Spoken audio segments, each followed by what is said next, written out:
Hi viewers, welcome to my YouTube channel. My name is Favor Wali Asia. I'm a Nigerian currently studying international relations in Africa University, and today we are going to be talking about colonialism and its economic development in Africa, and our case study for today is the post-colonial Nigeria. So get your popcorns and sit while we discuss about politics. So development is important in every state in Africa, but then it has been hindered due to colonialism, and we can see that our economic sector is suffering from most problems which were caused by colonialism. Nigeria was colonized by the British and it got its independence in 1960, but within that time there has already been lots of damages done to the economic sector. And to start with, it is important that we categorize what we are going to be talking about in the economic sector. So the first thing we are going to be talking about is the economic challenge, the political challenge, the social challenge, and the psychological challenge. So firstly, the environmental challenge. As we all know, Nigeria is a country situated in West Africa with vast natural resources such as gold, oil and gas, as it is the largest exporter of oil and gas in Africa, but relatively it is still one of the poorest countries in Africa, not because it doesn't have resources, but because of lack of management. The main reason for colonization was in order for the Europeans to acquire raw materials for their industry in Europe. This directly affected the economy of Africa as the rich became more richer while the poor masses in Nigeria became more poorer. This is also one of the contemporary repercussions that is still there in Nigeria, as we find issues of unemployment, we find issues of poverty, we find issues of lack of economic personnel who would come up with policies. All these were as a result of what the white people did to Nigeria. Moving on, the tax of environmental degradation caused by landscaping for raw materials. Forests were cleared to get timber for shipbuilding and construction of houses in Europe. That is why Nigeria suffers from erosion, as we can see in slum states like Lagos, where people suffer a lot because of erosion, and that is why we have implemented Plant a Tree in Nigeria, which will help to curb the issue of that. So another thing also is climate change. As we all know, trees are very important for agriculture, they are important for the weather as well, and the issue of global warming is also being raised up in Nigeria. And then the National Tree Planting Day to combat deforestation was implemented to fend off the effects of globalization and colonialism in this regard. So moving onward to the issue of currency, based on the news previous times, there have been issues because of currency diminishing, and it has diminished to dollar, which we can see is the currency that rules in the global market. Nigerian naira is now equivalent to $1 is now equivalent to 750 naira, which in main terms is not supposed to.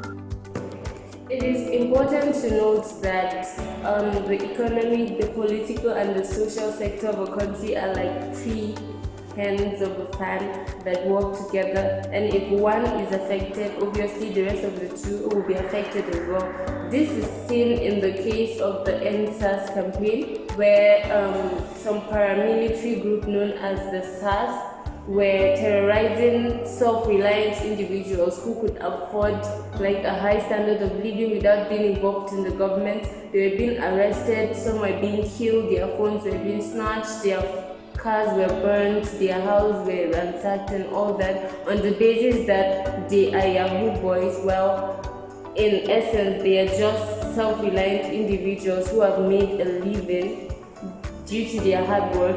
And when they went out for campaign in the 2019, the government ordered an open fire that killed many people, and then the government tried to not be accountable for the people, and that instance can also lead to what we call decay of democracy, because obviously a government is supposed to be responsible for its actions, as democracy as defined by Abraham Lincoln is basically a government of the people, for the people, and by the people. But the government were reluctant to accept the fact that they were the ones that ordered the open fire, and it took the interventions of international organizations and bodies like the AU and then the United Nations and other broadcasting channels like the BBC, the CNN, and the Al Jazeera.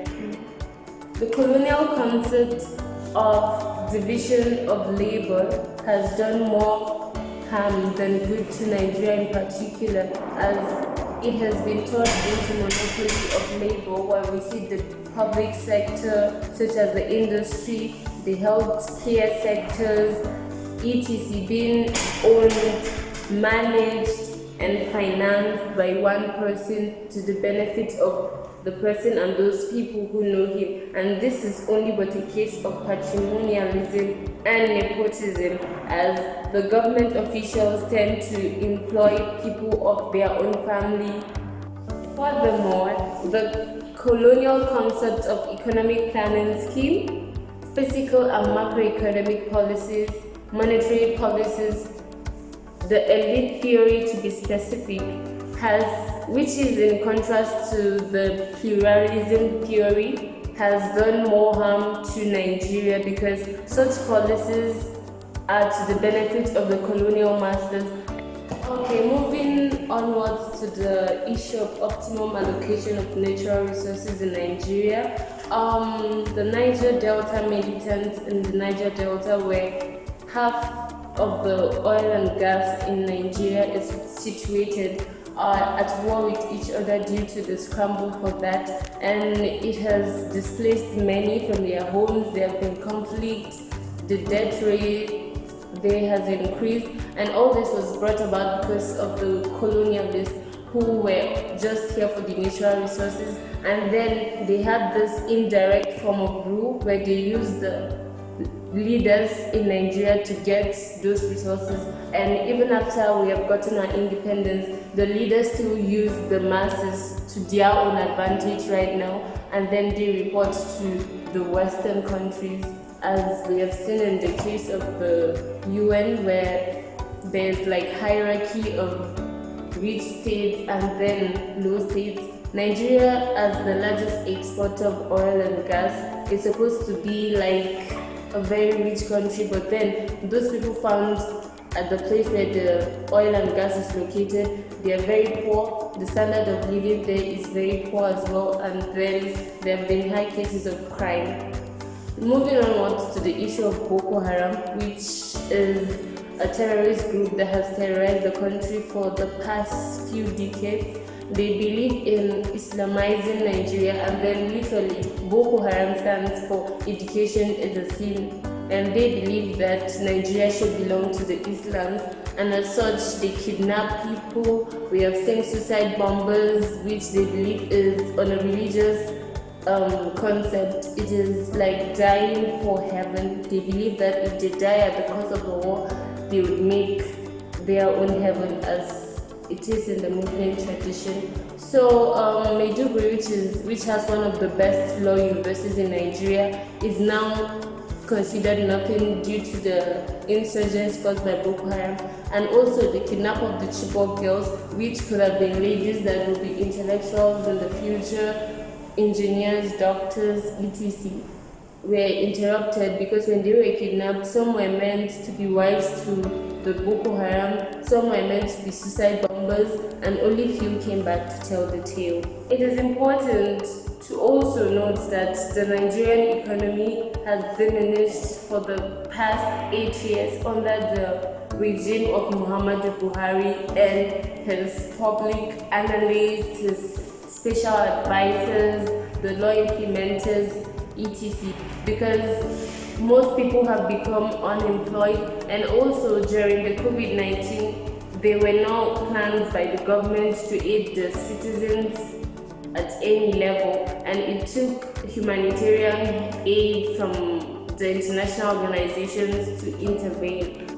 Nigeria, as part of the African continent has its own part to play in the economic development of Africa, and it all starts within us. We need to make rules, and we also need to be self-reliant. The issue of foreign trade is one of the reasons why Nigeria is very backward as a country, because we rely on the aids we get from foreign countries, and we believe that we can't do anything without them. Moving onwards to the issue of foreign trade, it is important to note that foreign trade is only an extension of neo-imperialism, because in the international arena, the superior countries are known to be realists who export the natural resources in African countries, go back, process them, and then sell it at a more higher price.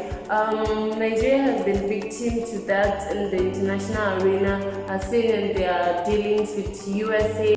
Nigeria is one of the chief founding countries that founded the Economic Community of West African States, known as the ECOWAS, and it has its headquarters in Abuja, the state capital of the country. That is where the heart of economic policies of Africa, West African states, take place. And if Nigeria has the capacity to make policies that will guard other people collectively, then it has the power needed to make the economic sector become self-reliant and independent of any external trade policies for its economy to be boosted. With that being said, colonialism is and can be weeded from African states, particularly Nigeria. We need to be self-reliant, the government needs to support the masses, and there's need for effective and efficient democracy, which should not only be present in books but also practiced by government officials and the masses as well.